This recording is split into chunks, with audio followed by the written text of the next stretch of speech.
Bayangkan, seorang petani miskin berjalan ke sungai, hanya ingin menimba air untuk sawahnya.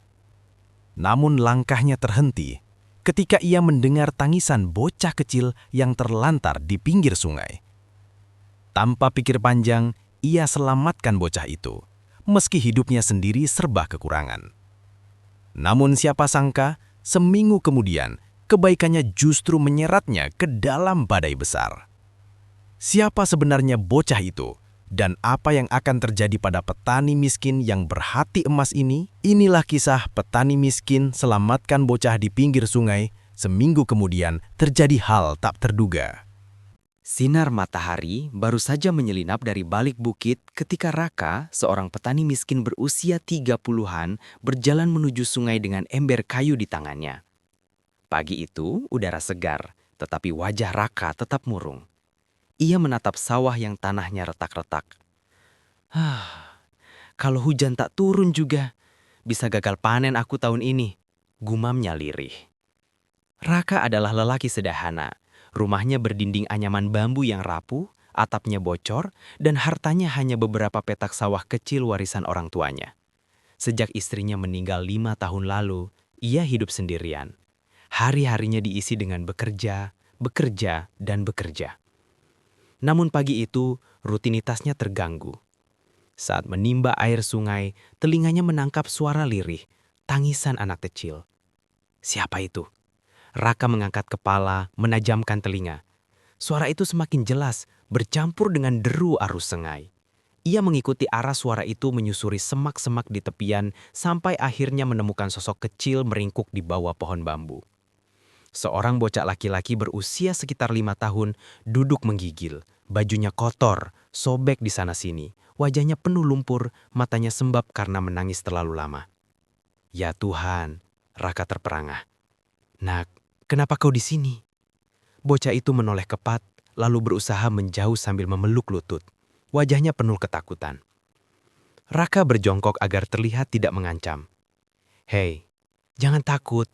Aku tidak akan menyakitimu. Namamu siapa? Tak ada jawaban. Bocah itu hanya menangis pelan. Raka menghela panjang nafas, lalu menaruh embernya. Ia membuka bekal singkong rebus yang dibawanya dari rumah, lalu meletakkannya di tanah. Kalau kau lapar, makanlah ini. Aku hanya petani miskin. Tapi kalau kau mau ikut aku, setidaknya kau tidak sendirian lagi. Beberapa menit kemudian, perlahan bocah itu meraih singkong tersebut dan memakannya dengan lahap. Namamu siapa, nak? Tanya Raka lagi dengan senyum hangat. Ah, Arya, jawab bocah itu terbata-bata. Sejak detik itu, Raka tahu ia tidak bisa meninggalkan anak ini sendirian. Ia menggendong Arya dengan hati-hati. Mulai hari ini, kau ikut aku. Walau rumahku reot, aku akan menjagamu. Hari-hari berikutnya, rumah kecil Raka berubah. Dulu sepi, kini ada tawa kecil Arya. Meski pendiam, bocah itu mulai terbuka. Ia membantu Raka menyiram sayur, memberi makan ayam, bahkan kadang tertawa geli saat Raka pura-pura jatuh ke lumpur. Namun, kehidupan tak selalu manis. Warga desa mulai bergosip. Dari mana anak itu, Raka? Jangan-jangan hasil perbuatan salah. Atau anak buangan yang membawa sial. Raka hanya diam, ia tak peduli. Yang ia tahu, Arya butuh perlindungan. Suatu malam ketika lampu minyak temaram menerangi rumah, Arya duduk di pangkuan Raka. Paman Raka, kalau aku merepotkan, aku bisa pergi, ucapnya lirih. Raka langsung menatapnya dalam-dalam. Arya, jangan pernah bilang begitu lagi. Kau bukan beban, kau anugerah. Sejak kau datang, aku tidak merasa sendirian lagi. Mata Arya berkaca-kaca. Untuk pertama kalinya, ia merasa aman. 7 hari berlalu. Suatu sore, Raka dan Arya sedang memanen kangkung ketika seekor motor tua berhenti di jalan tanah. Dari motor itu, turun Bowo, preman desa yang terkenal suka mengganggu. Raka, dengar-dengar kau pelihara anak baru ya? Suaranya mengejek. Raka mengernyit. Dia bukan peliharaan. Dia anak kecil yang butuh pertolongan. Bowo mendekat, menatap Arya dengan tatapan penuh selidik. Anak ini aneh. Bajunya dulu bagus, tapi sekarang kumal. Jangan-jangan anak orang kaya hilang. Kalau betul, kau bisa dituduh menculik. Raka menegang. Ia tahu omongan Bowo bisa jadi masalah besar. Aku tidak menculik. Aku menemukannya di sungai. Namun Bowo hanya tertawa sinis. Hahaha, hati-hati Raka. Kalau orang kota datang mencari, jangan sampai kau dikira yang mencuri anak. Bisa-bisa kau dipenjara. Arya bersembunyi di belakang Raka, menggenggam bajunya erat-erat. Raka mengelus kepala bocah itu, menenangkan. Tapi dalam hatinya, ia mulai merasa was-was. Keesokan harinya, desa kecil itu geger. Tiba-tiba, datang rombongan mobil mewah berhenti di tepi jalan. Warga berhamburan ingin melihat. Dari mobil keluar, seorang lelaki berjas hitam diikuti beberapa pria berbadan tegap. Lelaki itu bertanya lantang, "Siapa di sini yang bernama Raka?" Raka maju dengan hati-hati. Arya tetap menggenggam tangannya. "Saya? Ada apa?" Begitu melihat Arya, lelaki berjas itu langsung terkejut. "Tuan muda, akhirnya aku menemukannya." Semua orang terperangah. Ternyata Arya bukan anak biasa. Ia adalah putra keluarga kaya raya, pemilik perusahaan besar di kota. Seminggu lalu, Arya diculik oleh sindikat kriminal, lalu dibuang di pinggir sungai setelah gagal menuntut tebusan. Ibunya pingsan karena cemas. Ayahnya mengerahkan orang untuk mencari ke segala penjuru. Dan kini, bocah itu berdiri di samping seorang petani miskin. Namun, tak semua orang percaya begitu saja. Jangan-jangan Raka yang menculik, lalu berpura-pura menolong, teriak Bowo di tengah kerumunan. Warga desa bergemuruh. Beberapa mulai menatap Raka curiga. Lelaki berjas itu segera menepis. "Tidak, kami punya bukti. Ada jejak penculikan, dan Raka tidak terlibat. Justru dialah yang menyelamatkan Tuan Muda Arya." Arya pun berteriak sambil menangis. "Paman Raka tidak jahat. Dia yang beri aku makan, dia yang lindungi aku."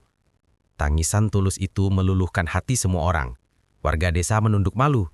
Bowo yang tadi menuduh hanya bisa terdiam. Wajahnya merah padam. Keluarga Arya datang langsung ke desa. Ibunya memeluk Raka erat, menangis berterima kasih. Ayahnya, seorang pengusaha terpandang, menatap Raka dengan mata berkaca-kaca. "Kami berutang nyawa padamu, Raka. Mulai sekarang, hidupmu tidak akan sama lagi. Ikutlah kami ke kota. Kami akan memberimu pekerjaan yang layak, bahkan tanah yang lebih luas untukmu." Raka terkejut. Ia tak pernah membayangkan hidupnya akan berubah secepat ini. Namun ia juga ragu. Apakah seorang petani miskin pantas hidup di tengah keluarga kaya raya? Arya menggenggam tangannya erat-erat. "Paman Raka, jangan tinggalkan aku. Aku ingin paman selalu ada." Kalimat itu menancap dalam di hati Raka. Ia sadar, apapun resikonya, ia tidak bisa meninggalkan bocah yang kini sudah dianggapnya seperti anak sendiri. Namun, cerita belum berakhir. Malam itu ketika semua orang tertidur, bayangan hitam menyusup ke desa. Para penculik yang dulu membuang Arya ternyata belum menyerah. Mereka marah karena gagal mendapatkan tebusan. Pemimpin mereka, seorang lelaki bengis bernama Surya, berbisik ke anak buahnya. "Anak itu harus kembali ke tangan kita. Kalau tidak, semua rencana hancur. Dan petani itu, dia yang menghalangi. Singkirkan dia." Ketika bulan purnama menggantung, Raka terbangun mendengar suara gaduh. Atap rumahnya digedor keras. Ia segera berdiri, meraih cangkul yang biasa ia pakai di sawah. "Arya, sembunyi di bawah dipan. Jangan keluar sampai paman milang." Pintu rumah jebol. Beberapa lelaki bermasker masuk dengan pisau di tangan. "Serahkan anak itu, atau kau mati." Raka menegakkan tubuhnya, meski ketakutan. "Tidak, kalian tak akan menyentuh Arya." Pertarungan sengit pun terjadi. Raka dengan cangkulnya melawan, sementara warga desa yang mendengar keributan datang beramai-ramai membantu. Bentrokan berlangsung sengit, sampai akhirnya para penculik berhasil ditangkap dan diserahkan ke pihak berwenang. Arya berlari memeluk Raka erat-erat, menangis sejadi-jadinya. "Paman, jangan pernah tinggalkan aku." Beberapa hari kemudian, berita tentang petani miskin yang menyelamatkan pewaris keluarga kaya, sekaligus menggagalkan penculikan kedua, tersebar ke seluruh kota. Nama Raka dikenal sebagai pahlawan desa. Ia pindah ke kota bersama keluarga Arya, namun tetap sederhana. Sawahnya diperluas, kehidupannya lebih baik, tetapi hatinya tetap rendah hati. Dan setiap malam ketika menatap bintang bersama Arya, ia selalu teringat hari ketika mendengar tangisan bocah di pinggir sungai. Kalau saja waktu itu aku cuek, mungkin semua akan berbeda. Tapi ternyata, satu kebaikan kecil bisa mengubah segalanya.